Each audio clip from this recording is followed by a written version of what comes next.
वर्ष आहे, तर त्याबद्दल तुम्हाला कसं वाटतं आता?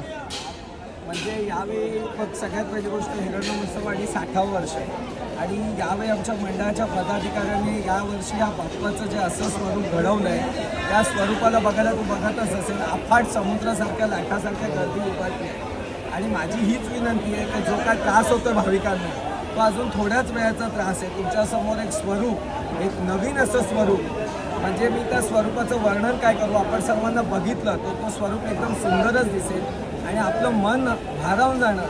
जसं पंढरपूरचे आपले विठ्ठल आहेत, त्यांना बघितल्यावर आपलं मन समाधान होतं, तसं परळच्या विघ्नहर्त्याला बघितल्यानंतर एक वेगळं स्वरूप दिसेल तुमच्यासमोर. आणि माझी हीच इच्छा आहे की सर्वांनी या आगमनाला उपस्थिती देऊन हे जेवढे वाद्य ठेवले, पुणेरी ढोल, पारंपरिक ढोल, लेझिम पथक आणि असेच दहीहंडी सलामी पथक, असे बरेच पथक आहे, DJ सुद्धा आहे.